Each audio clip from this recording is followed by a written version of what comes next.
പ്രിയപ്പെട്ട ഉദ്യോഗാർത്ഥികളെ, welcome to learn with ARM. കേരളവുമായിട്ട് ബന്ധപ്പെട്ട നമ്മുടെ 5ാമത്തെ ക്ലാസ് ആണ്. നമുക്ക് ആരംഭിക്കാം.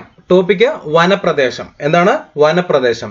ഫോറസ്റ്റ് സർവേ ഓഫ് ഇന്ത്യയുടെ ഏറ്റവും ഒടുവിലത്തെ 2021 റിപ്പോർട്ട് പ്രകാരം കേരളത്തിന്റെ വനവിസ്തൃതി എന്ന് പറയുന്നത് 21,253.5 ചതുരശ്ര കിലോമീറ്റർ ആണ്. ഫോറസ്റ്റ് സർവേ ഓഫ് ഇന്ത്യയുടെ റിപ്പോർട്ട് പ്രകാരം കേരളത്തിലെ വനവിസ്തൃതി 21,253.5 ചതുരശ്ര കിലോമീറ്റർ ആണ്. കേരളത്തിന്റെ മൊത്തം വിസ്തൃതിയുടെ 54.69% എന്താണ്? വനമാണ്. 54.69% വനമാണ്. പാരിസ്ഥിതിക സന്തുലിതാവസ്ഥ നിലനിർത്താൻ 33.3% വനം ആവശ്യമാണ് എന്നുള്ള കാര്യമുണ്ട്. കേരളം ഉൾപ്പെടെ 17 സംസ്ഥാനങ്ങളിൽ 33% മുതൽ 75% വരെ വനമേഖലയാണ്. കേരളം ഉൾപ്പെടെ 17 സംസ്ഥാനങ്ങളിൽ 33% മുതൽ 75% വരെ വനമേഖലയാണ്. ക്ലിയർ അല്ലേ? അപ്പൊ നമുക്ക് കേരളത്തിൽ ശതമാനാടിസ്ഥാനത്തിൽ ഏറ്റവും കൂടുതൽ വനഭൂമിയുള്ള ജില്ല ഏതാണെന്ന് ചോദിച്ചാൽ വയനാടാണ്. കേരളത്തിൽ എന്താണ് ശതമാനാടിസ്ഥാനത്തിൽ ഏറ്റവും കൂടുതൽ വനഭൂമിയുള്ള ജില്ല ഏതാണ്? വയനാടാണ്. കേരളത്തിൽ റിസർവ് വനങ്ങൾ കൂടുതലുള്ള ജില്ല പത്തനംതിട്ടയാണ്. കേരളത്തിൽ റിസർവ് വനങ്ങൾ കൂടുതലുള്ള ജില്ല ഏതാണ്? പത്തനംതിട്ടയാണ്. കേരളത്തിൽ വനപ്രദേശം ഏറ്റവും കുറവുള്ളത് ഏത് ജില്ലയാണ്? ആലപ്പുഴയാണ്. കേരളത്തിൽ വനം കുറവുള്ള ജില്ല ഏതാണെന്ന് ചോദിച്ചാൽ ആലപ്പുഴയാണ്. വനം ശതമാനാടിസ്ഥാനത്തിൽ കൂടുതലുള്ളത് വയനാട് ജില്ലയാണ്. അല്ലെ? ഏതാണ്? വയനാട് ജില്ലയാണ്. റിസർവ് വനങ്ങൾ ഏറ്റവും കൂടുതലുള്ളത് പത്തനംതിട്ട ജില്ലയിലാണ്. ക്ലിയർ അല്ലേ? എന്നാൽ എന്താണ് കേരളത്തിൽ ഏറ്റവും കൂടുതൽ കണ്ടൽക്കാട് ഉള്ളത് എവിടെയാണെന്ന് ചോദിച്ചാൽ അത് കണ്ണൂർ ജില്ലയിലാണ്. കേരളത്തിൽ ഏറ്റവും കൂടുതൽ കണ്ടൽക്കാടുകൾ ഉള്ളത് കണ്ണൂർ ജില്ലയിലാണ്. എവിടെയാണ്? കണ്ണൂർ ജില്ലയിലാണ്. ക്ലിയർ അല്ലേ? കേരളത്തിലെ റിസർവ് വനം എന്ന് പറയുന്നത് 11,309.50 ചതുരശ്ര കിലോമീറ്റർ ആണ്. 11,309. അതായത് നമ്മളിവിടെ പറഞ്ഞു എന്താണ് കേരളത്തിലെ വനവിസ്തൃതി എന്ന് പറയുന്നത് 21,253.5 ചതുരശ്ര കിലോമീറ്റർ ആണെന്ന് പറഞ്ഞു. അതിൽ റിസർവ് വനം എന്ന് പറയുന്നത് 11,309.50 ചതുരശ്ര കിലോമീറ്റർ ആണെന്ന് പറയുന്നു. 1887 Travancore forest act 1887 Travancore forest act നിലവിൽ വന്നത്. 1888 തിരുവിതാംകൂറിലെ ആദ്യത്തെ റിസർവ് വനമായിട്ട് പത്തനംതിട്ട ജില്ലയിലെ കോന്നി പ്രഖ്യാപിക്കപ്പെട്ടു. 1888 തിരുവിതാംകൂറിലെ ആദ്യത്തെ റിസർവ് വനമായിട്ട് കോന്നി പ്രഖ്യാപിക്കപ്പെട്ടു. 1888 കേരളത്തിലെ ഏറ്റവും കൂടുതൽ വനവിസ്തൃതിയുള്ള ജില്ല ഏതാണെന്ന് ചോദിച്ചാൽ ഇടുക്കിയാണ്. കേരളത്തിലെ ഏറ്റവും കൂടുതൽ വനവിസ്തൃതിയുള്ള ജില്ല ഏതാണെന്ന് ചോദിച്ചാൽ ഇടുക്കി ജില്ലയാണ്. ക്ലിയർ അല്ലേ? കേരളത്തിൽ ചന്ദനമരങ്ങളുള്ള ഏക വനപ്രദേശം ഇടുക്കി ജില്ലയിലെ മറയൂരാണ്. മറയൂർ ചന്ദനം എന്നൊക്കെ നമ്മൾ കേട്ടിട്ടുണ്ടല്ലോ. കേരളത്തിൽ ചന്ദന മരങ്ങളുള്ള ഏക വനപ്രദേശം ഇടുക്കി ജില്ലയിലാണുള്ളത്. ഇടുക്കി ജില്ലയിൽ എവിടെയാണ് എന്ന് ചോദിച്ചാൽ മറയൂരിലാണ്. എവിടെയാണ്? മറയൂരിലാണ്. ലോകത്തിലെ ഏറ്റവും പഴക്കം ചെന്ന തേക്കിൻ തോട്ടം മലപ്പുറം ജില്ലയിലെ കനോലി പ്ലോട്ടാണ്. ഏതാണ്? ലോകത്തിലെ ഏറ്റവും പഴക്കം ചെന്ന തേക്കിൻ തോട്ടം ഏതാണ്? കനോലി പ്ലോട്ട് ആണ്. അതെവിടെയാണ്? മലപ്പുറം ജില്ലയിലാണ്. ക്ലിയർ അല്ലേ?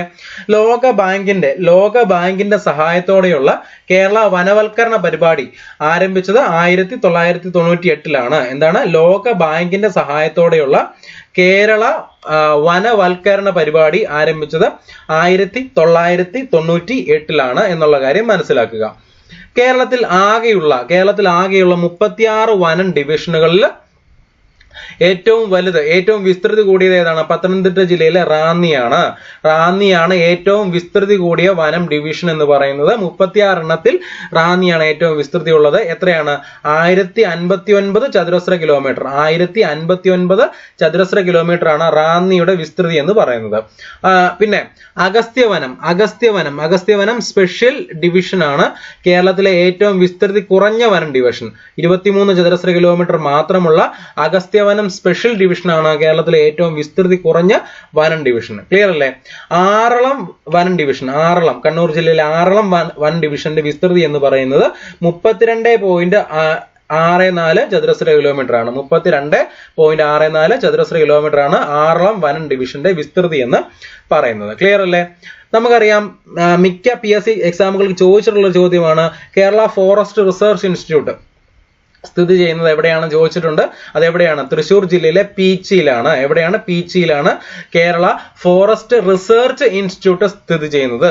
അത് സ്ഥാപിച്ചത് 1975ലാണ്. 1975ലാണ് കേരള ഫോറസ്റ്റ് റിസർച്ച് ഇൻസ്റ്റിറ്റ്യൂട്ട് സ്ഥാപിക്കുന്നത്. എവിടെയാണ്? തൃശ്ശൂർ ജില്ലയിലാണ് സ്ഥാപിക്കുന്നത്. എവിടെയാണത്? പീച്ചിയിലാണ് സ്ഥാപിച്ചത്. എന്നാൽ കേരള ഫോറസ്റ്റ് ഡെവലപ്മെന്റ് കോർപ്പറേഷൻ, ഇതും നേരത്തെ PSC ചോദിച്ച ചോദ്യമാണ്. കേരള ഫോറസ്റ്റ് ഡെവലപ്മെന്റ് കോർപ്പറേഷൻ എവിടെയാണെന്ന് ചോദിച്ചാൽ എവിടെയാണ്? കോട്ടയത്താണ് സ്ഥിതി ചെയ്യുന്നത്. എവിടെയാണ്? കോട്ടയത്താണ് സ്ഥിതി ചെയ്യുന്നത്. കേന്ദ്ര സംസ്ഥാന സർക്കാരുകളുടെ പങ്കാളിത്തത്തോടെ പ്രവർത്തിക്കുന്ന കേരളത്തിലെ വന വികസനത്തിനായുള്ള പൊതുമേഖലാ സ്ഥാപനമാണ് Kerala forest development corporation, KFDC. Kerala forest development corporation, KFDC അല്ലെ? അതെവിടെയാണ്? കോട്ടയം ജില്ലയിലാണ്. മനസ്സിലായല്ലോ? ക്ലിയർ ആണല്ലോ? കേരള വനം വകുപ്പിന്റെ ആസ്ഥാനം, എവിടെയാണെന്ന് ചോദിച്ചാൽ തിരുവനന്തപുരം ജില്ലയിലാണ്. തിരുവനന്തപുരം ജില്ലയിലെ വഴുതക്കാടാണ്. കേരള വനം വകുപ്പിന്റെ ആസ്ഥാനം വഴുതക്കാടാണ്. അത് തിരുവനന്തപുരം ജില്ലയിലാണെന്നുള്ള കാര്യം മനസ്സിലാക്കുക.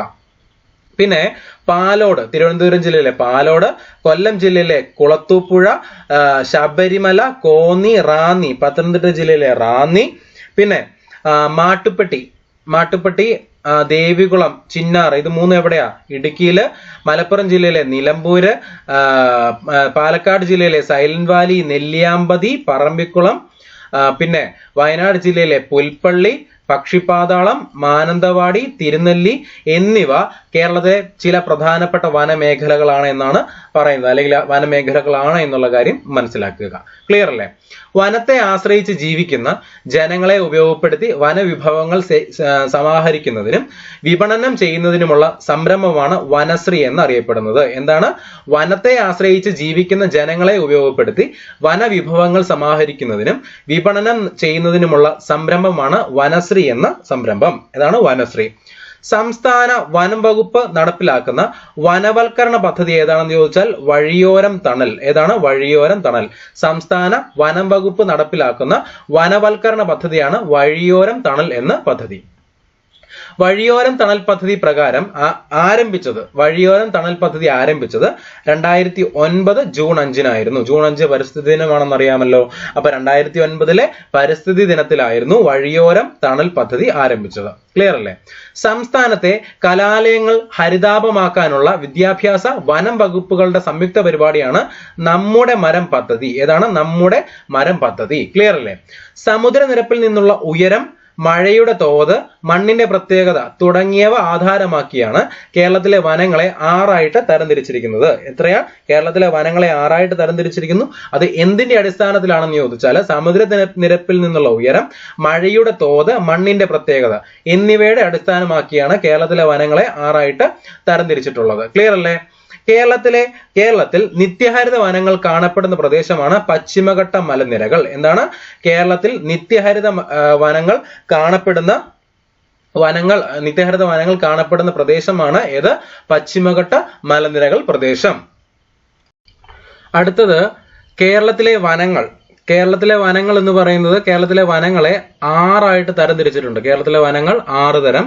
1 ഉഷ്ണമേഖല നിത്യഹരിത വനങ്ങൾ, 2 ഉഷ്ണമേഖല അർദ്ധ നിത്യഹരിത വനങ്ങൾ, 3 ഉഷ്ണമേഖല ഇലപൊഴിയും ആർദ്ര വനങ്ങൾ, 4 ഉഷ്ണമേഖല ഇലപൊഴിയും വരണ്ട കാടുകൾ, 5 പുൽമേടുകൾ, 6 ചോലവനങ്ങൾ എന്നിങ്ങനെ കേരളത്തിലെ വനങ്ങളെ 6ആയിട്ടാണ് തരംതിരിച്ചിരിക്കുന്നത്. 1 ഉഷ്ണമേഖല നിത്യഹരിത വനങ്ങൾ, 2 ഉഷ്ണമേഖല അർദ്ധ നിത്യഹരിത വനങ്ങൾ, 3 ഉഷ്ണമേഖല ഇലപൊഴിയും ആർദ്ര വനങ്ങൾ, 4 ഉഷ്ണമേഖല ഇലപൊഴിയും വരണ്ട കാടുകൾ, 5 പുൽമേടുകൾ, 6 ചോലവനങ്ങൾ എന്നിങ്ങനെ 6ആയിട്ട് തരംതിരിച്ചിരിക്കുന്നു. ക്ലിയർ അല്ലേ? അതിൽ ഒന്നാമത് നിത്യഹരിത വനങ്ങൾ എന്ന് പറഞ്ഞാൽ എവർഗ്രീൻ ഫോറസ്റ്റ്. എന്താണ് എവർഗ്രീൻ ഫോറസ്റ്റ്? നിത്യഹരിത വനങ്ങൾ. എപ്പോഴും പച്ചപ്പ് നിലനിൽക്കുന്ന വനപ്രദേശത്തെയാണ് നിത്യഹരിത വനം എന്ന് വിശേഷിപ്പിക്കുന്നത്. എന്താണ്? എപ്പോഴും പച്ചപ്പുണ്ടായിരിക്കും. അപ്പൊ എപ്പോഴും പച്ചപ്പ് നിലനിൽക്കുന്ന വനപ്രദേശത്തെയാണ് നിത്യഹരിത വനം എന്ന് വിശേഷിപ്പിക്കുന്നത്. വളരെയധികം മഴ ലഭിക്കുന്ന പ്രദേശങ്ങളിലാണ് നിത്യഹരിത വനങ്ങൾ കാണപ്പെടുന്നത്. വളരെയധികം മഴ മഴ കൃത്യമായിട്ട് ലഭിക്കുന്നതുകൊണ്ട് അവിടെ പച്ചപ്പുണ്ടെന്ന് വിചാരിക്കുക അല്ലെ. അപ്പം വളരെയധികം മഴ ലഭിക്കുന്ന പ്രദേശങ്ങളിലാണ് നിത്യഹരിത വനങ്ങൾ കാണപ്പെടുന്നത്.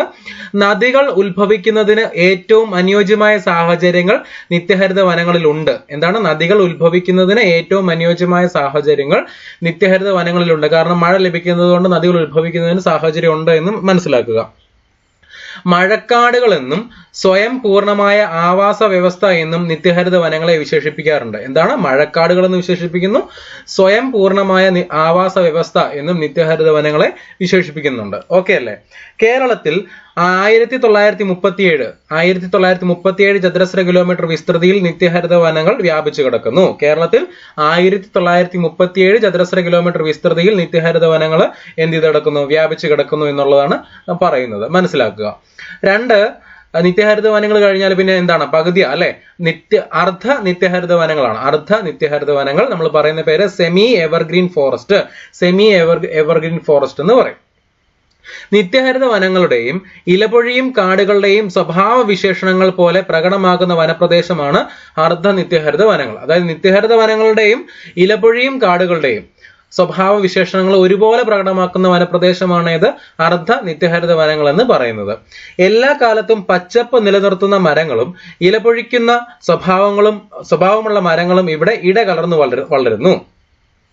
കേരളത്തിലെ അർദ്ധ നിത്യഹരിത വനങ്ങളുടെ വിസ്തൃതി എന്ന് പറയുന്നത് 1711 ചതുരശ്ര കിലോമീറ്റർ ആണ്.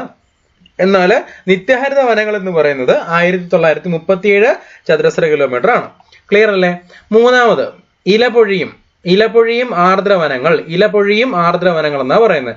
മോസ്റ്റ് ഡെസിഡ്യൂസ് ഫോറസ്റ്റ് എന്നാണ് പറയുന്നത് ഇലപൊഴിയും ആർദ്രവനങ്ങൾ. മഴ കുറവുള്ളതും സ്വാഭാവികത ജലസ്രോതസ്സുകൾ ലഭ്യമായതുമായ പ്രദേശങ്ങളിലാണ് ഇലപൊഴിയും ആർദ്രവനങ്ങൾ കാണപ്പെടുന്നത്. മഴ കുറവായിരിക്കും, സ്വാഭാവിക ജലസ്രോതസ്സുകൾ ലഭ്യമായതുമായ പ്രദേശങ്ങളിലാണ് ഇലപൊഴിയും ആർദ്രവനങ്ങൾ കാണപ്പെടുന്നത്. തടാകങ്ങൾക്കും അരുവികൾക്കും സമീപമായാണ് ഈ വനങ്ങൾ കാണപ്പെടുന്നത്. തടാകങ്ങളുടെയും അരുവികളുടെയും സമീപത്താണ് ഇവ കാണപ്പെടുന്നത്. കേരളത്തിലെ ഇലപൊഴിയും ആർദ്രവനങ്ങളുടെ വിസ്തൃതി എന്ന് പറയുന്നത് 2337 ചതുരശ്ര കിലോമീറ്റർ ആണ്. 2337 ചതുരശ്ര കിലോമീറ്റർ ആണ് ഇലപൊഴിയും ആർദ്രവനങ്ങളുടെ വിസ്തൃതി എന്ന് പറയുന്നത്. ക്ലിയർ അല്ലേ? അടുത്തതാരാണ്? ഇലപൊഴിയും വരണ്ട കാടുകളാണ്. ഇലപൊഴിയും വരണ്ട കാടുകൾ എന്ന് പറഞ്ഞാൽ എന്താ? ഡ്രൈ ഡെസിഡ്യൂസ് ഫോറസ്റ്റ് എന്ന് പറയും. ഇലപൊഴിയും വരണ്ട കാടുകൾ എന്ന് പറയും. മഴ കുറവുള്ള പ്രദേശങ്ങളിലാണ് ഇലപൊഴിയും വരണ്ട കാടുകൾ കാണപ്പെടുന്നത്. വരണ്ടതായതുകൊണ്ട് അവിടെ എന്ത് കാണത്തില്ല? മഴ കാണത്തില്ല എന്ന് എടുക്കുക. വേനൽക്കാലത്ത് ഇലകളെല്ലാം കൊഴിഞ്ഞു പോകും അല്ലെ? അപ്പൊ കൊഴിഞ്ഞു പോയിട്ട് എന്ത് മാത്രമേ കാണത്തുള്ളൂ? അവിടെ ചില്ലകൾ മാത്രം നിലനിൽക്കുന്ന മരങ്ങളാണ് ഇത്തരം വനങ്ങളിൽ അധികമുള്ളത്. അതായത് ഇല മൊത്തം പൊഴിഞ്ഞു, വരണ്ടതായതുകൊണ്ട്, വരൾച്ച ആയതുകൊണ്ട് അവിടുത്തെ ഇലകളെല്ലാം പൊഴിഞ്ഞു പോയിട്ട് ചില്ലകൾ മാത്രമായിട്ടാണ് അവിടെ നിലനിൽക്കുന്നത്. വേനൽക്കാലത്ത് കരിയിലയുടെ ആധിക്യമുള്ളതിനാൽ ഇത്തരം വരണ്ട കാടുകളിൽ തീപിടുത്തം ഉണ്ടാകാനുള്ള സാധ്യത കൂടുതലാണ്. അപ്പം ഇലകളെല്ലാം പൊഴിഞ്ഞ് കരിയിലകൾ അടിയിൽ കിടക്കുന്നത് കൊണ്ട് അവിടെ എന്തിനുള്ള ചാൻസ് ഉണ്ട്? തീപിടുത്തത്തിന് ചാൻസ് ഉണ്ടെന്നാണ് പറയുന്നത്. ഓക്കെ അല്ലേ? പിന്നെ അഞ്ചാമത്തെ ആരാണ്? പുൽമേടുകൾ, ഗ്രാസ് ലാൻഡ്സ് എന്ന് പറയും അല്ലെ? ശക്തിയായ കാറ്റ്, മണ്ണിന്റെ ഘടന തുടങ്ങിയ കാരണങ്ങൾ മൂലം മരങ്ങൾ വളരാത്ത പ്രദേശമാണ് പുൽമേടുകൾ എന്ന് പറയുന്നത് അല്ലെ?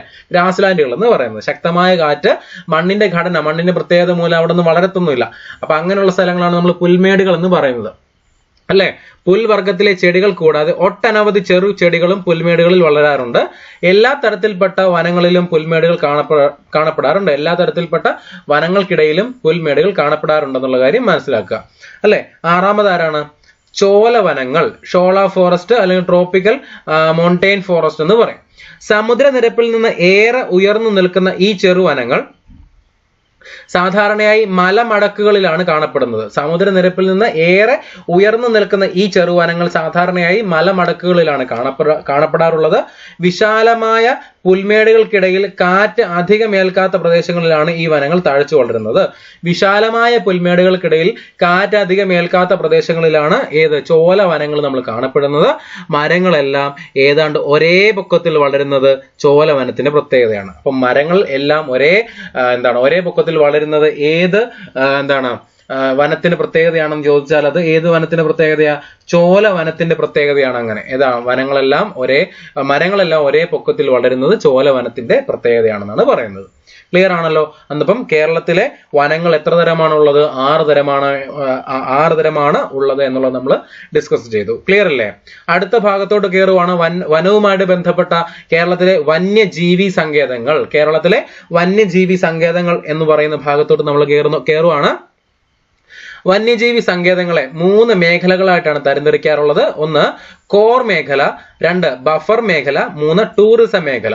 എന്താണ്? കോർ മേഖല, ഉള്ളിലുള്ളതായ കോർ മേഖല, ബഫർ മേഖല, ടൂറിസം മേഖല എന്നിങ്ങനെയാണ് കേരളത്തിലെ വന്യമേഖലയെ വന്യജീവി സങ്കേതങ്ങളെ 3 മേഖലകളായിട്ട് തിരിച്ചിരിക്കുന്നത്. 1 കോർ മേഖല എന്ന് പറയുന്നു, 2 ബഫർ മേഖല എന്ന് പറയുന്നു, 3 ടൂറിസം മേഖല എന്നാണ് പറയുന്നത്. ഏറ്റവും പ്രാധാന്യത്തോടെ സംരക്ഷിക്കപ്പെടുന്ന മേഖലയാണ് കോർ മേഖല. ഏറ്റവും പ്രാധാന്യമുള്ളത് എവിടെയാണ്? കോർ മേഖലയിലാണ്. കോർ പ്രദേശത്ത് യാതൊരുവിധ മനുഷ്യ ഇടപെടലും അനുവദിക്കത്തില്ല. അപ്പം കോർ പ്രദേശം എന്ന് പറയുന്നത് വളരെയധികം സംരക്ഷിക്കപ്പെടുന്ന സ്ഥലമാണ്. ആ സ്ഥലത്ത് എന്ത് അനുവദിക്കത്തില്ല? മനുഷ്യ ഇടപെടൽ, ഒരു തരത്തിലുള്ള മനുഷ്യ ഇടപെടലും എന്ത് ചെയ്യത്തില്ല? അനുവദിക്കാത്ത സ്ഥലമാണ് കോർ മേഖല എന്ന് പറയുന്നത്. ബഫർ മേഖലയിൽ കാലിമേയ്ക്കലോ മീൻപിടുത്തമോ ഒക്കെ നിയന്ത്രിതമായി അനുവദിക്കും. ബഫർ മേഖല എന്ന് പറയുന്നത് നമുക്ക് കാലിമേയ്ക്കലിന് പറ്റും, മീൻപിടുത്തത്തിനൊക്കെ എന്താണ് ഒരു നിയന്ത്രിതമായിട്ട് അനുമതിയുള്ള സ്ഥലമാണ് ഏത്? ബഫർ മേഖല എന്ന് പറയുന്നത്. ഏത് മേഖലയാ? ബഫർ മേഖല എന്ന് പറയുന്നത്. ക്ലിയർ അല്ലേ? പിന്നെ മൂന്നാമത്തെ ഏതാ? ടൂറിസം മേഖലയാണ്. ടൂറിസം മേഖലയിൽ അനുവാദത്തോടെ പ്രവേശനം നൽകാറുണ്ട് അല്ലെ? ടൂറിസം എന്നൊക്കെ പറഞ്ഞാൽ എന്താ സർക്കാരിന് എന്താണ് ഒരു വരുമാനമൊക്കെ ഉള്ള മേഖല ആയതുകൊണ്ട് അവിടെ അനുവാദത്തോടെ പ്രവേശനം നൽകാറുള്ള മേഖലയാണ് ടൂറിസം മേഖല എന്ന് പറയുന്നത്. ക്ലിയർ അല്ലേ? ദേശീയ ഉദ്യാനങ്ങളിലും ഇതേപോലെ 3 മേഖലകളുണ്ട്. ദേശീയ ഉദ്യാനങ്ങളിൽ ഇതുപോലെ മേഖലകളുണ്ട്. എന്നാൽ ഇവിടെയും പ്രവേശനം കർശനമായിട്ട് നിയന്ത്രിച്ചിട്ടുണ്ട്. ക്ലിയർ അല്ലേ? പിന്നെ പറയുന്നു കേരളത്തിലാകെ 18 വന്യജീവി സങ്കേതങ്ങളാണ് ഉള്ളത്.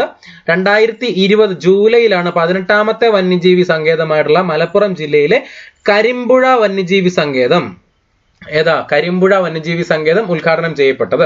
അപ്പൊ കേരളത്തിലാകെ 18 വന്യജീവി സങ്കേതങ്ങളുണ്ട്. 18 വന്യജീവി സങ്കേതങ്ങളാണ് ഉള്ളത്. അതില് ഏറ്റവും അവസാനം നിലവിൽ വന്ന വന്യജീവി സങ്കേതം എന്ന് പറയുന്നത് മലപ്പുറം ജില്ലയിലെ കരിമ്പുഴ വന്യജീവി സങ്കേതമാണ്. കരിമ്പുഴ വന്യജീവി സങ്കേതം നിലവിൽ വന്നത് 2020 ജൂലൈയിലാണ് 18ാമത്തെ വന്യജീവി സങ്കേതമായിട്ടുള്ള കരിമ്പുഴ വന്യജീവി സങ്കേതം നിലവിൽ വന്നത്. ക്ലിയർ അല്ലേ? പിന്നെ അതിനെ നമ്മൾ ന്യൂ അമരമ്പലം വന്യജീവി സങ്കേതം എന്നും വിളിക്കാറുണ്ട്. ന്യൂ അമരമ്പലം വന്യജീവി സങ്കേതം എന്നും കരിമ്പുഴ വന്യജീവി സങ്കേതത്തെ വിളിക്കാറുണ്ട്. ക്ലിയർ അല്ലേ? കേരളത്തിൽ 17ാമതായിട്ട് രൂപം കൊണ്ട വന്യജീവി സങ്കേതം ഏതാണ് എന്ന് ചോദിച്ചാൽ കണ്ണൂർ ജില്ലയിലെ കൊട്ടിയൂർ വന്യജീവി സങ്കേതമാണ്. ഏതാണ്? 17ാമതായിട്ട് രൂപം കൊണ്ട വന്യജീവി സങ്കേതമാണ് കണ്ണൂർ ജില്ലയിലെ കൊട്ടിയൂർ വന്യജീവി സങ്കേതം. ഏതാണ്? കൊട്ടിയൂർ വന്യജീവി സങ്കേതം. ക്ലിയർ അല്ലേ? ചീങ്കണ്ണികൾക്ക് വംശനാശം സംഭവിക്കുന്നത് തടയാനായി 1976 കേരള വനം വകുപ്പ് നെയ്യാർ ഡാമിലും കോഴിക്കോട് ജില്ലയിലെ പെരുവണ്ണാമൊഴിയിലും ചീങ്കണ്ണി വളർത്തു കേന്ദ്രങ്ങൾ ആരംഭിച്ചത് മഗ്ഗർ അല്ലെങ്കിൽ മാർപ്പ് ക്രോക്കഡൈൽ ഇനത്തിൽപ്പെട്ട ചീങ്കണ്ണികളെയാണ് വളർത്തുന്നത്. എന്താ പറഞ്ഞേ? അതായത് ചീങ്കണ്ണികളുടെ വംശനാശം സംഭവിക്കുന്നത് തടയുന്നതിനായിട്ട് നെയ്യാർ ഡാമിലും കോഴിക്കോട് ജില്ലയിലെ പെരുവണ്ണാമൊഴിയിലും ചീങ്കണ്ണി വളർത്തു കേന്ദ്രങ്ങൾ ആരംഭിച്ചു. അവിടെ മഗ്ഗർ ഇനത്തിൽപ്പെട്ട ചീങ്കണ്ണികളെയാണ് അവിടെ വളർത്തിയത്. ക്ലിയർ അല്ലേ? കേരളത്തിൽ ഏറ്റവും തെക്കേ അറ്റത്തുള്ള വന്യജീവി സങ്കേതം ഏതാണെന്ന് ചോദിച്ചാൽ ഒരു നദിയുടെ പേരിൽ അറിയപ്പെടുന്നത് നെയ്യാർ വന്യജീവി സങ്കേതം. തെക്ക് തിരുവനന്തപുരം ജില്ലയിലെ നെയ്യാർ വന്യജീവി സങ്കേതമാണ്. ഓക്കെ അല്ലേ? പിന്നെന്താ പറയുന്നത്? കേരളത്തില് അവിടെ ഒരു ലയൺ സഫാരി പാർക്ക് ഉണ്ട്. കേരളത്തിലെ ഒരേ ഒരു ലയൺ സഫാരി പാർക്ക് സ്ഥാപിച്ചിരിക്കുന്നത് നെയ്യാർ വന്യജീവി സങ്കേതത്തിന്റെ ഭാഗമായ മരക്കുന്നം ദ്വീപിലാണ്. എവിടെയാണ്? മരക്കുന്നം ദ്വീപിലാണ് കേരളത്തിലെ ഒരേ ഒരു ലയൺ സഫാരി പാർക്ക് സ്ഥാപിച്ചിരിക്കുന്നത്. എവിടെയാ? നെയ്യാർ വന്യജീവി സങ്കേതത്തിന്റെ ഭാഗമായ മരക്കുന്നം ദ്വീപ്. ഏതാണ്? മരക്കുന്നം ദ്വീപ്. ഇവിടെ ഹൈദരാബാദിലെ നെഹ്റു സുവോളജിക്കൽ പാർക്കിന്റെ മാതൃകയിലാണ് ഇത് നിർമ്മിക്കപ്പെട്ടിരിക്കുന്നത്. ഹൈദരാബാദിലെ നെഹ്റു സുവോളജിക്കൽ പാർക്കിന്റെ മാതൃകയിലാണ് കേരളത്തിലെ ഒരേ ഒരു ലയൺ സഫാരി പാർക്കായ നെയ്യാർ ലയൺ സഫാരി പാർക്ക് നിർമ്മിച്ചിരിക്കുന്നത്. മരക്കുന്നം ദ്വീപിലാണ്. അത് ഏതിന്റെ മോഡലിലാണെന്ന് ചോദിച്ചാൽ ഹൈദരാബാദിലെ നെഹ്റു സുവോളജിക്കൽ പാർക്കിന്റെ മാതൃകയിലാണ് നിർമ്മിച്ചിരിക്കുന്നത്. ക്ലിയർ അല്ലേ? പിന്നെ പറയുന്നു കേരളത്തിലെ കേരളത്തിലെ രണ്ടാമത്തെ കടുവാ സംരക്ഷണ കേന്ദ്രം ഏതാണ് എന്ന് ചോദിച്ചാൽ അത് പറമ്പിക്കുളമാണ്. ഏതാണ്? പറമ്പിക്കുളം. അത് ഇന്ത്യയിലെ 38ാമത് കടുവാ സംരക്ഷണ കേന്ദ്രമാണ് പറമ്പിക്കുളം കടുവാ സംരക്ഷണ കേന്ദ്രം. എന്താണ്? കടുവാ സംരക്ഷണ കേന്ദ്രത്തിൽ രണ്ടാമത്തെ കടുവാ സംരക്ഷണ കേന്ദ്രം ഏതാണ്? പറമ്പിക്കുളം കടുവാ സംരക്ഷണ കേന്ദ്രം. അത് 38ാമത്, ഇന്ത്യയിലെ 38ാമത്തെ കടുവാ സംരക്ഷണ കേന്ദ്രമാണ്. 2010 ഫെബ്രുവരിയിലാണ് പറമ്പിക്കുളം കടുവാ സംരക്ഷണ കേന്ദ്രമായി അംഗീകരിച്ചുകൊണ്ടുള്ള ഔദ്യോഗിക പ്രഖ്യാപനം ഉണ്ടായത്. 2010 ഫെബ്രുവരിയിൽ. വയനാട് വന്യജീവി സങ്കേതം സ്ഥിതി ചെയ്യുന്നത് സുൽത്താൻ ബത്തേരി താലൂക്കിലാണ്. വയനാട്ടിലാണല്ലോ, സുൽത്താൻ ബത്തേരി വയനാട്ടിലായതുകൊണ്ട് വയനാട് വന്യജീവി സങ്കേതം സുൽത്താൻ ബത്തേരി താലൂക്കിലാണ് എന്നുള്ള കാര്യം മനസ്സിലാക്കുക. മുത്തങ്ങയും എവിടെയാണ്? വയനാട് ജില്ലയിലാണ്. അപ്പൊ മുത്തങ്ങ വന്യജീവി സങ്കേതം എന്നറിയപ്പെടുന്നത് വയനാട് വന്യജീവി സങ്കേതമാണ്. മുത്തങ്ങ വന്യജീവി സങ്കേതം എന്നറിയപ്പെടുന്നത് വയനാട് വന്യജീവി സങ്കേതമാണ്. ഒരു ജില്ലയുടെ പേരിൽ അറിയപ്പെടുന്ന വന്യജീവി സങ്കേതമായ വയനാട് വന്യജീവി സങ്കേതം നീലഗിരി ബയോസ്ഫിയറിന്റെ ഭാഗമാണ്. അല്ല, നീലഗിരി ബയോസ്ഫിയറിന്റെ ഭാഗമായിട്ടുള്ള ഒരു ജില്ലയുടെ പേരിൽ അറിയപ്പെടുന്ന വന്യജീവി സങ്കേതം ഏതാണ്? വയനാട് വന്യജീവി സങ്കേതമാണ്. ക്ലിയർ അല്ലേ? 2 ഭാഗങ്ങളിലായി സ്ഥിതി ചെയ്യുന്ന ഈ സങ്കേതത്തിനെ മുത്തങ്ങ വന്യജീവി സങ്കേതം എന്നും പിന്നെ ബേഗൂർ വന്യജീവി സങ്കേതം എന്നും വിളിക്കുന്നു. ഏതാ? മുത്തങ്ങ വന്യജീവി സങ്കേതം എന്നും ബേഗൂർ വന്യജീവി സങ്കേതം എന്നും അറിയപ്പെടുന്നത് ഏതാണ്? നമ്മുടെ വയനാട് വന്യജീവി സങ്കേതമാണ്. ക്ലിയർ അല്ലേ? 2 ഭാഗങ്ങളായിട്ടാണ് അറിയപ്പെടുന്നത്. കർണാടകയിലെ ബന്ദിപ്പൂർ വന്യജീവി സങ്കേതം, തമിഴ്നാട്ടിലെ മുതുമലൈ വന്യജീവി സങ്കേതം എന്നിവയുമായി അതിർത്തി പങ്കിടുന്ന വന്യജീവി സങ്കേതമാണ് വയനാട് ജില്ലയിലെ മുത്തങ്ങ വന്യജീവി സങ്കേതം. എന്താണ്? കർണാടകയിലെ ബന്ദിപ്പൂരുമായിട്ടും തമിഴ്നാട്ടിലെ മുതുമലൈ വന്യജീവി സങ്കേതവുമായിട്ടും അതിർത്തി പങ്കിടുന്ന കേരളത്തിലെ വന്യജീവി സങ്കേതമാണ് വയനാട് ജില്ലയിലെ മുത്തങ്ങ വന്യജീവി സങ്കേതം. ക്ലിയർ അല്ലേ? കേരളത്തിലെ രണ്ടാമത്തെ വലിയ വന്യജീവി സങ്കേതമാണ് മുത്തങ്ങ വന്യജീവി സങ്കേതം. കേരളത്തിലെ രണ്ടാമത്തെ വലിയ വന്യജീവി സങ്കേതമാണ് മുത്തങ്ങ വന്യജീവി സങ്കേതം, വയനാട്. മുത്തങ്ങ വന്യജീവി സങ്കേതത്തിലെ സംരക്ഷിക്കപ്പെടുന്ന മൃഗം ഏതാണെന്ന് ചോദിച്ചാൽ അവിടെ ആനയാണ്. മുത്തങ്ങ ആയതുകൊണ്ട് വയനാടാണല്ലോ, വയനാട്ടിൽ ഒത്തിരി കാടുകളുണ്ട്, അപ്പൊ ആനയാണ് അവിടുത്തെ സംരക്ഷിത മൃഗം എന്ന് പറയുന്നത്. ഓക്കെ അല്ലേ? ഇടുക്കി വന്യജീവി സങ്കേതം തൊടുപുഴ, ഉടുമ്പൻചോല താലൂക്കുകളിലായിട്ടാണ് വ്യാപിച്ചു കിടക്കുന്നത്. എന്താണ്? ഇടുക്കി വന്യജീവി സങ്കേതം എന്ന് പറയുന്നത് തൊടുപുഴ താലൂക്കുമായും ഉടുമ്പൻചോല താലൂക്കുമായിട്ടും എന്ത് ചെയ്തു ഇരിക്കുന്നു? വ്യാപിച്ചു കിടക്കുന്നു. ഓക്കെ അല്ലേ? പിന്നെ നമ്മൾ ഈ മുമ്പേ നെയ്യാർ വന്യജീവി സങ്കേതത്തിന്റെ കാര്യം പറഞ്ഞല്ലോ. അവിടെ ഒരു സ്റ്റീവ് ഇർവിൻ പാർക്ക് ഉണ്ട്. സ്റ്റീവ് ഇർവിൻ പാർക്ക് എന്നറിയപ്പെടുന്ന വന്യജീവി സങ്കേതം ഏതാണെന്ന് ചോദിച്ചാൽ നെയ്യാർ വന്യജീവി സങ്കേതമാണ് എന്നുള്ള കാര്യം എഴുതുക, മനസ്സിലാക്കുക. തിരുവനന്തപുരം ജില്ലയിലെ നെടുമങ്ങാട് താലൂക്കിൽ സ്ഥിതി ചെയ്യുന്ന വന്യജീവി സങ്കേതമാണ് പേപ്പാറ. പേപ്പാറ തിരുവനന്തപുരം ജില്ല. പേപ്പാറ വന്യജീവി സങ്കേതം ഏത് ജില്ലയിലാണെന്ന് ചോദിച്ചാൽ അത് തിരുവനന്തപുരം ജില്ലയിലാണെന്ന് പറയുക, അല്ലെങ്കിൽ എഴുതുക. തിരുവനന്തപുരം ജില്ലയിലെ ഏത് താലൂക്കിലാണ് എന്ന് ചോദിച്ചാൽ അത് നെടുമങ്ങാട് താലൂക്കിലാണ് സ്ഥിതി ചെയ്യുന്നത്. എവിടെയാണ്? നെടുമങ്ങാട് താലൂക്ക്. ക്ലിയർ അല്ലേ? പേപ്പാറ വന്യജീവി സങ്കേതത്തിന് സമീപമാണ് പൊന്മുടി സുഖവാസ കേന്ദ്രം. ഏതാണ്? പൊന്മുടി സുഖവാസ കേന്ദ്രം പേപ്പാറ വന്യജീവി സങ്കേതത്തിന് സമീപമാണ് എന്നുള്ള കാര്യം മനസ്സിലാക്കുക. 1985 സംസ്ഥാന വനം വകുപ്പ് പൊന്മുടിയിൽ ഓർക്കിഡ് പ്രിസർവേഷൻ പ്ലോട്ട് സ്ഥാപിച്ചു. എന്താണ്? 1985 സംസ്ഥാന വനം വകുപ്പ് പൊന്മുടിയിൽ ഓർക്കിഡ് പ്രിസർവേഷൻ പ്ലോട്ട് സ്ഥാപിക്കുകയുണ്ടായി. 1985. പിന്നീട് പറയുന്ന കാര്യം ശ്രദ്ധിച്ച് ഇമ്പോർട്ടന്റ് ആയിട്ട് പഠിക്കുന്നതാണ്, പ്രീവിയസ് ഇയർ ക്വസ്റ്റ്യൻ ആണ്. ഒരു മരത്തിന്റെ പേരിലുള്ള ഒരേ ഒരു വന്യജീവി സങ്കേതമാണ് കൊല്ലം ജില്ലയിലെ ചെന്തുരിണി വന്യജീവി സങ്കേതം. ഏതാണ്? ഒരു മരത്തിന്റെ പേരിലുള്ള ഒരേ ഒരു വന്യജീവി സങ്കേതമാണ് കൊല്ലം ജില്ലയിലെ ചെന്തുരിണി വന്യജീവി സങ്കേതം. ചെന്തുരിണി വന്യജീവി സങ്കേതം. അവിടെ മനസ്സിലാക്കേണ്ട കാര്യം എന്ന് പറയുന്നത് ചെന്തുരിണി മരം ധാരാളമായി കാണുന്നത് കൊണ്ടാണ് ആ ഒരു വന്യജീവി സങ്കേതത്തിന് ചെന്തുരിണി വന്യജീവി സങ്കേതം എന്ന പേര് നൽകിയിരിക്കുന്നതെന്ന് ഉള്ള കാര്യം മനസ്സിലാക്കുക. ചെന്തുരിണി മരത്തിന്റെ ശാസ്ത്രീയ നാമമാണ് ഗ്ലൂട്ട ട്രാവൻകൂറിക്ക. എന്താണ്? ഗ്ലൂട്ട ട്രാവൻകൂറിക്ക എന്നുള്ളതാണ് ചെന്തുരിണി മരത്തിന്റെ ശാസ്ത്രീയ നാമം, ഗ്ലൂട്ട ട്രാവൻകൂറിക്ക. ക്ലിയർ അല്ലേ? ചെന്തുരിണി വന്യജീവി സങ്കേതം കുളത്തൂപ്പുഴ റിസർവിന്റെ ഭാഗമാണ്. കുളത്തൂപ്പുഴ റിസർവ് വനത്തിന്റെ ഭാഗമാണ് ചെന്തുരിണി വന്യജീവി സങ്കേതം എന്നുള്ള കാര്യം മനസ്സിലാക്കുക. കർണാടകയിലെ കൂർഗ് വനങ്ങളുമായി ചേർന്ന് കിടക്കുന്ന കേരളത്തിലെ വന്യജീവി സങ്കേതമാണ് ആറളം. ഏതാണ്? ആറളം. എവിടെയാണ്? കണ്ണൂർ ജില്ലയിലാണ്. അപ്പൊ കർണാടകയിലെ കൂർഗ് വനങ്ങളുമായി ചേർന്ന് കിടക്കുന്ന കേരളത്തിലെ വന്യജീവി സങ്കേതം ഏതാണെന്ന് ചോദിച്ചാൽ അത് ഏതാണ്? ആറളം വന്യജീവി സങ്കേതമാണ്. കണ്ണൂർ ജില്ലയിലെ ആറളം വന്യജീവി സങ്കേതം.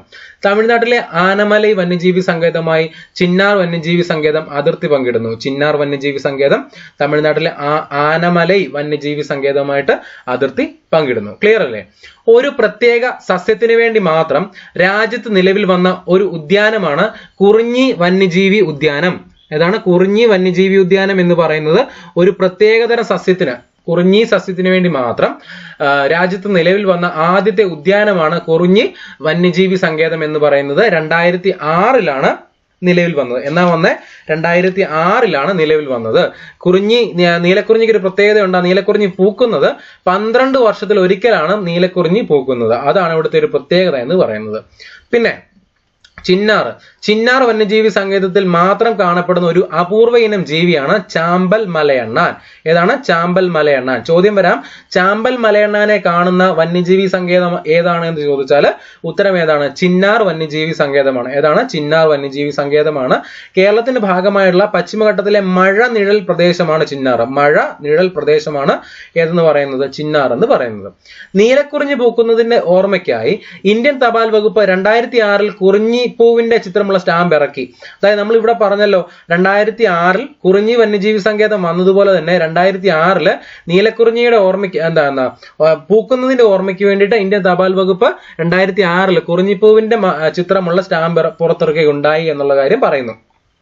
പിന്നെ നീലക്കുറിഞ്ഞി സ്ട്രോബിലാന്തസ് കുന്തിയാന എന്ന പേരിലാണ് സസ്യശാസ്ത്ര ലോകത്ത് നീലക്കുറിഞ്ഞി അറിയപ്പെടുന്നത്. സ്ട്രോബിലാന്തസ് കുന്തിയാന എന്ന പേരിലാണ് നീലക്കുറിഞ്ഞി അറിയപ്പെടുന്നത്. പശ്ചിമഘട്ടത്തിന്റെ രാജ്ഞി എന്നറിയപ്പെടുന്ന പുഷ്പമാണ് നീലക്കുറിഞ്ഞി. പശ്ചിമഘട്ടത്തിന്റെ രാജ്ഞി എന്നറിയപ്പെടുന്ന പുഷ്പമാണ് നീലക്കുറിഞ്ഞി എന്ന് പറയുന്ന പുഷ്പം. പശ്ചിമഘട്ടത്തിന്റെ രാജ്ഞി എന്നറിയപ്പെടുന്ന പുഷ്പമാണ് നീലക്കുറിഞ്ഞി. ക്ലിയർ അല്ലേ?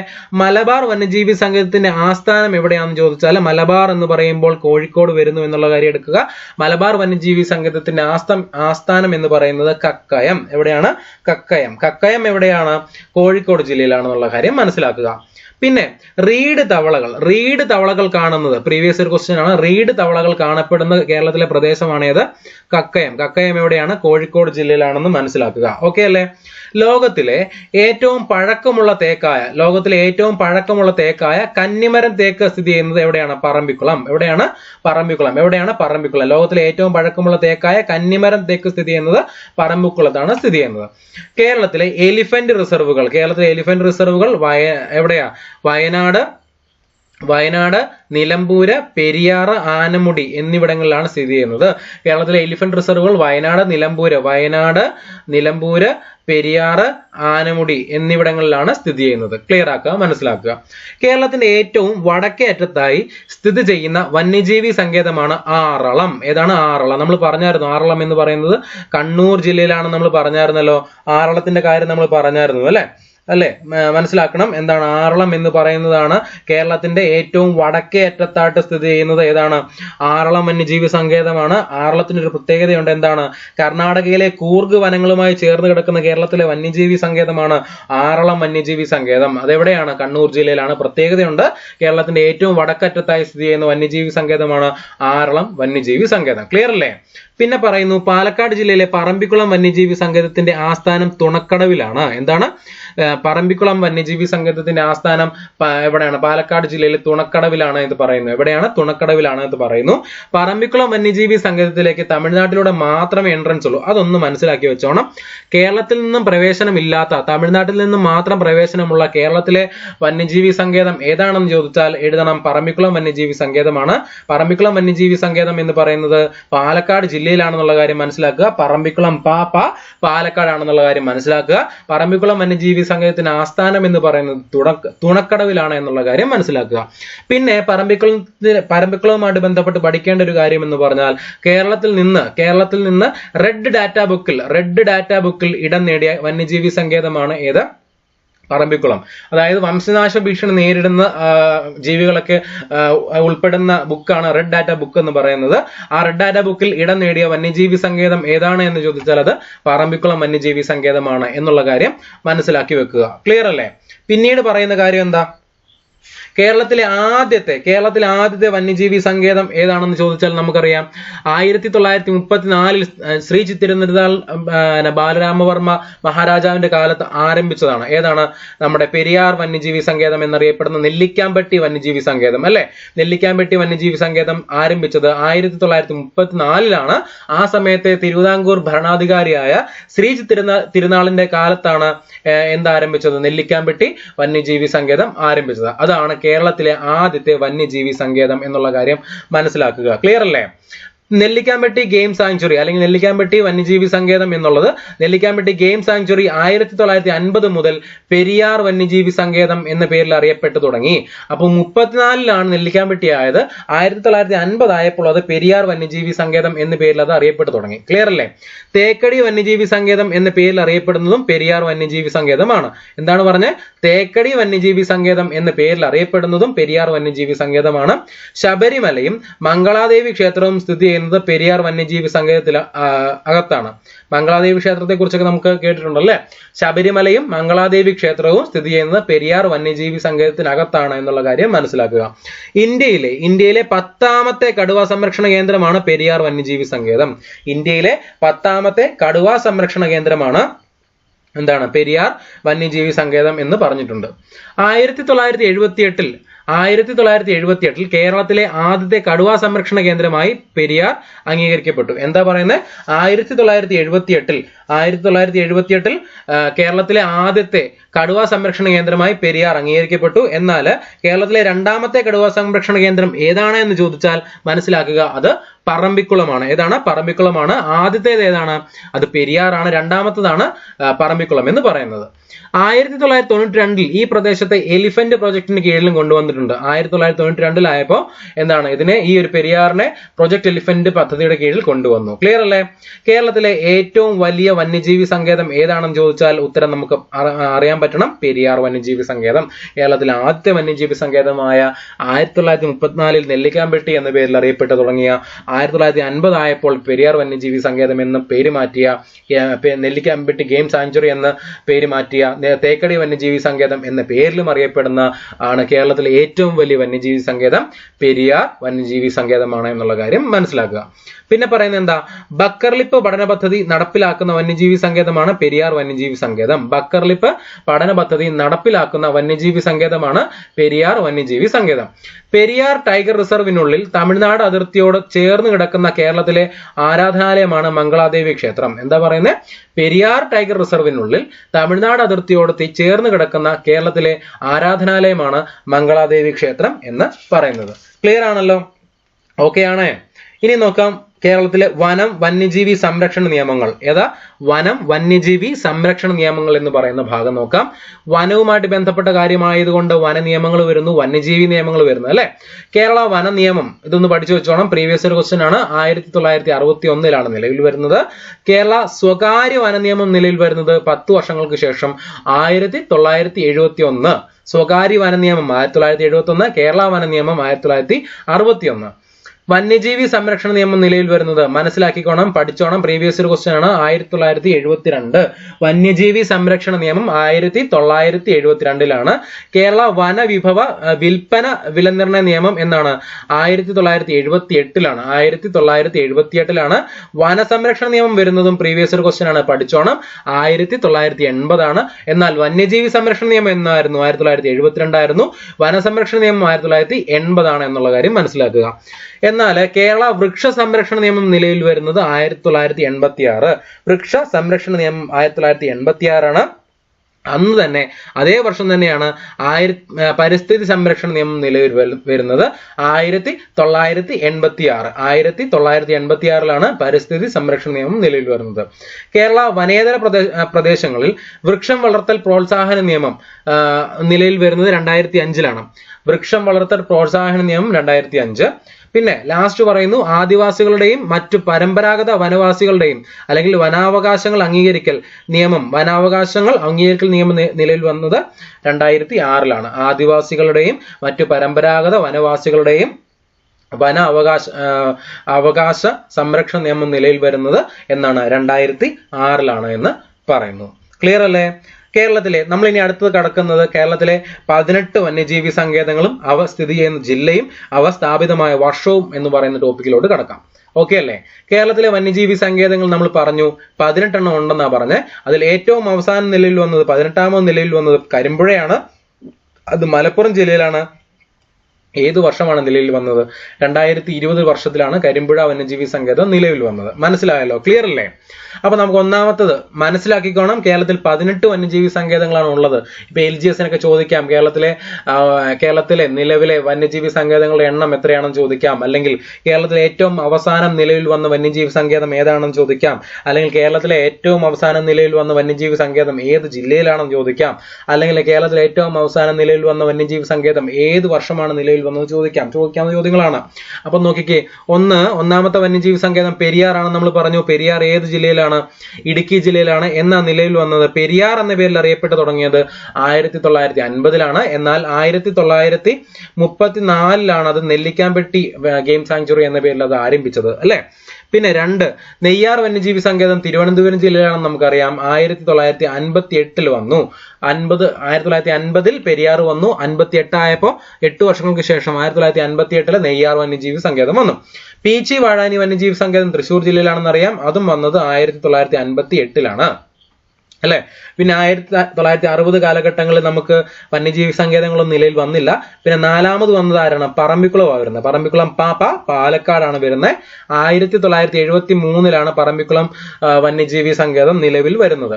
പിന്നെ മുത്തങ്ങ എവിടെ നമുക്കറിയാം? വയനാട്ടിലാണെന്ന് അറിയാമല്ലോ. വയനാട്ടിൽ മുത്തങ്ങ നിലയിൽ വരുന്നത് 1973-ലാണ് അല്ലെ. ക്ലിയർ അല്ലേ? പിന്നെ ഇടുക്കി വരുന്നത്, ഇടുക്കി വന്യജീവി സങ്കേതം ഇടുക്കി ജില്ലയിലാണെന്ന് അറിയാം. 1976-ലാണ് നിലവിൽ വരുന്നത്. പേപ്പാറ എവിടെയാണെന്ന് അറിയാം? തിരുവനന്തപുരത്താണെന്ന് അറിയാം. 1983 നമുക്ക് ഇന്ത്യക്ക് ആദ്യത്തെ ക്രിക്കറ്റ് വേൾഡ് കപ്പ് കിട്ടിയ 1983-ലാണ് തിരുവനന്തപുരം ജില്ലയിലെ പേപ്പാറ വന്യജീവി സങ്കേതം നിലവിൽ വരുന്നത് എന്നുള്ള കാര്യം മനസ്സിലാക്കുക. കണക്ട് ചെയ്ത് പഠിക്കുക കേട്ടോ. പിന്നെ 8ാമത്തെ ചോദ്യം എന്താ? തട്ടേക്കാട് പക്ഷി സങ്കേതമായിട്ട് നിലവിൽ വരുന്നത് എറണാകുളം ജില്ലയിലാണ്. 1983 തന്നെ 1983-ലാണ് തട്ടേക്കാട് പക്ഷി സങ്കേതം നിലവിൽ വരുന്നത്. ഏത് ജില്ലയാണെന്ന് ചോദിച്ചാൽ അത് ഏതാണ്? എറണാകുളം ജില്ലയാണ്. പിന്നെ 9ാമത് ചെന്തുരുണി എവിടെയാ? കൊല്ലം ജില്ലയിലാണ്. ഒരു വർഷത്തിന് ശേഷം 1984-ലാണ് ചെന്തുരുണി വന്യജീവി സങ്കേതം കൊല്ലം ജില്ലയിൽ നിലവിൽ വരുന്നത്. ചിന്നാർ എവിടെയാണ്? ഇടുക്കി ജില്ലയിലാണ്. അതും 1984-ലാണ് നിലവിൽ വരുന്നത്. ആറളം കണ്ണൂരാണെന്ന് പറഞ്ഞു. അത് നിലയിൽ വരുന്നതും 1984-ലാണെന്ന് പറഞ്ഞു. ചിമ്മിനി ആണെങ്കിൽ തൃശ്ശൂർ ജില്ലയിലാണ്. 1984-ലാണെന്ന് പറയുന്നു. അപ്പൊ ഈ ഒരു 1984 എന്ന് പറയുന്ന ഈ ഒരു വർഷം 4 വന്യജീവി സങ്കേതങ്ങൾ നിലവിൽ വന്നു. ചെന്തുരുണി, ചിന്നാർ, ആറളം, ചിമ്മിനി. ഇവിടെ നോക്കിക്കേ, 3 ചാകളുണ്ട്. 3 ചാകളും നിലവിൽ വരുന്നത് 84-ലാണെന്നുള്ളത് ഓർക്കുക. പിന്നെ ഉള്ളത് ആരാണ്? ആറളം കൂടെയാണ്. ആറളം എവിടെയാണ്? കണ്ണൂരാണ്. അതും നിലവിൽ വരുന്നത് 1984-ലാണെന്നുള്ള കാര്യം മനസ്സിലാക്കുക. പിന്നെ മംഗളവനം എന്ന് പറയുന്ന പക്ഷി സങ്കേതം കൊച്ചിയിലാണ്, എറണാകുളത്താണെന്ന് അറിയാമല്ലോ.